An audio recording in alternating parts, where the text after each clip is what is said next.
Chapter 12 of Great Expectations, by Charles Dickens.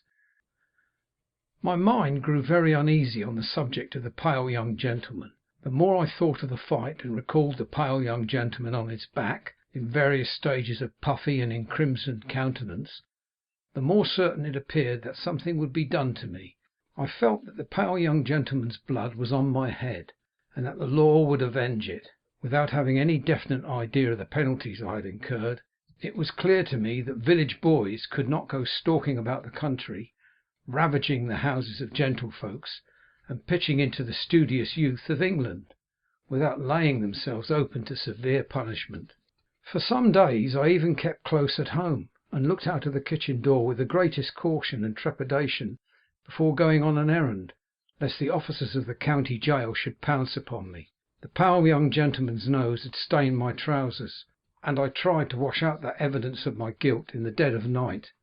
I had cut my knuckles against the pale young gentleman's teeth, and I twisted my imagination into 1,000 tangles as I devised incredible ways of accounting for that damnatory circumstance when I should be haled before the judges.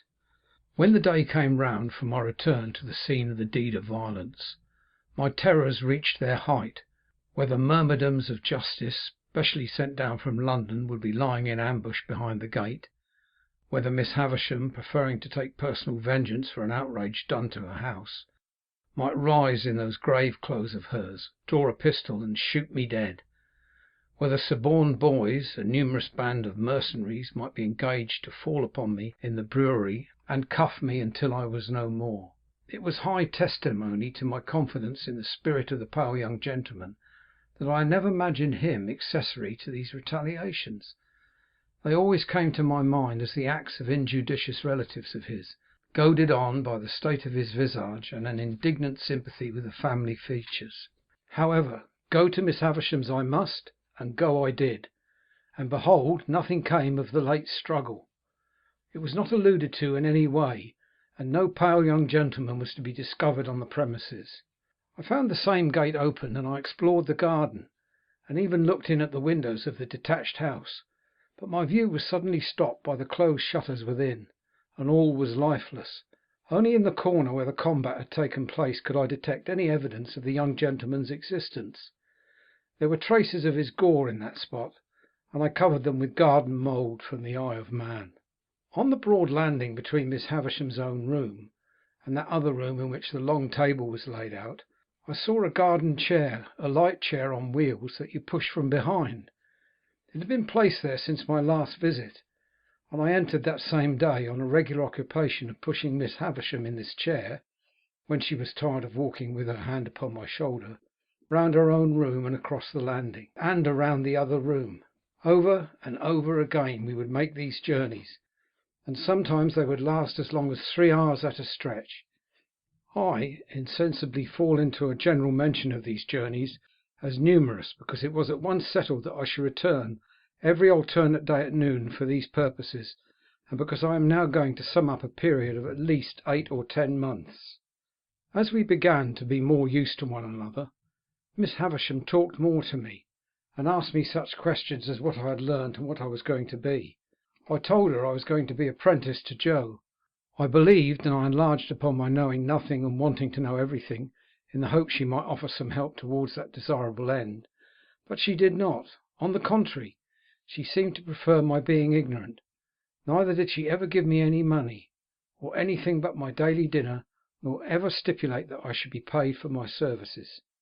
Estella was always about, and always let me in and out, but never told me that I might kiss her again. Sometimes she would coldly tolerate me. Sometimes she would condescend to me. Sometimes she would be quite familiar with me. Sometimes she would tell me energetically that she hated me. Miss Havisham would often ask me in a whisper, or when we were alone, "Does she grow prettier and prettier, Pip?" And when I said yes, for indeed she did, would seem to enjoy it greedily. Also, when we played at cards, Miss Havisham would look on with a miserly relish of Estella's moods, whatever they were. And sometimes, when her moods were so many and so contradictory of one another that I was puzzled as what to say or do, Miss Havisham would embrace her with a lavish fondness, murmuring something in her ear that sounded like, "Break their hearts, my pride and hope. break their hearts and have no mercy. There was a song Joe used to hum fragments of at the forge, of which the burden was Old Clem. This was not a very ceremonious way of rendering homage to a patron saint, but I believe Old Clem stood in that relation towards smiths. It was a song that imitated the measure of beating upon iron, and was a mere lyrical excuse for the introduction of Old Clem's respected name. Thus you were to hammer boys around, Old Clem, with a thump and a sound, Old Clem, beat it out, Old Clem, with a clink for the stout, Old Clem, blow the fire, Old Clem, roaring drier, soaring higher, Old Clem. One day, soon after the appearance of the chair, Miss Havisham suddenly saying to me with the impatient movement of her fingers, there, sing, I was surprised into crooning this ditty as I pushed her over the floor.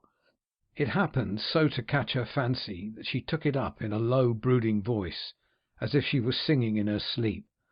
After that it became customary with us to have it as we moved about, and Estella would often join in, though the whole strain was so subdued, even when there were three of us, that it made less noise in the grim old house than the lightest breath of wind. What could I become with these surroundings? How could my character fail to be influenced by them? Is it to be wondered at if my thoughts were dazed, as my eyes were when I came out into the natural light from the misty yellow rooms? Perhaps I might have told Joe about the pale young gentleman, if I had not previously been betrayed into those enormous inventions which I had confessed. Under the circumstances, I felt that Joe could hardly fail to discern in the pale young gentleman an appropriate passenger to be put into the black velvet coach. Therefore I said nothing of him. Besides, that shrinking from having Miss Havisham and Estella discussed, which had come upon me in the beginning, grew much more potent as time went on. I reposed complete confidence in no one but Biddy, but I told poor Biddy everything. Why it came natural to me to do so, and why Biddy had a deep concern in everything I told her, I did not know then, though I think I know now. Meanwhile councils went on in the kitchen at home, fraught with almost insupportable aggravation to my exasperated spirit. That ass Pumblechook used to often come over of a night for the purpose of discussing my prospects with my sister, and I really do believe, to this hour, with less penitence than I ought to feel, that if these hands could have taken a linchpin out of his chaise cart, they would have done it. The miserable man was a man of that confined stolidity of mind that he could not discuss my prospects without having me before him, as it were, to operate upon, and he would drag me up from my stool, usually by the collar, where I was quiet in a corner, and putting me before the fire as if I was going to be cooked, would begin by saying, "Now, mum, here is this boy which you brought up by hand. Hold up your head, boy, and be for ever grateful unto them which so did do. Now, mum, with respections to this boy." And then he would rumple my hair the wrong way, which from my earliest remembrance, as already hinted, I have in my soul denied the right of any fellow creature to do, and would hold me before him by the sleeve, a spectacle of imbecility only to be equalled by himself. Then he and my sister would pair off in such nonsensical speculations about Miss Havisham, and about what she would do with me and for me, that I used to want, quite painfully, to burst into spiteful tears, fly at Pumblechook, and pummel him all over. In these dialogues my sister spoke to me as if she were morally wrenching one of my teeth out at every reference, while Pumblechook himself, self-constituted my patron, would sit supervising me with a depreciatory eye, like the architect of my fortunes, who thought himself engaged on a very unremunerative job. In these discussions Joe bore no part, but he was often talked at while they were in progress, by reason of Mrs. Joe's perceiving that he was not favourable to my being taken from the forge. I was fully old enough now to be apprenticed to Joe, and when Joe sat with the poker on his knees, thoughtfully raking out the ashes between the lower bars, my sister would so distinctly construe that innocent action into opposition on his part that she would dive at him, take the poker out of his hands, shake him, and put it away. There was a most irritating end to every one of these debates. All in a moment, with nothing to lead up to it, my sister would stop herself in a yawn, and catching sight of me, as it were incidentally, would swoop upon me with, "Come, there's enough of you. You get along to bed. You've given trouble enough for one night, I hope," as if I had besought them as a favour to bother my life out.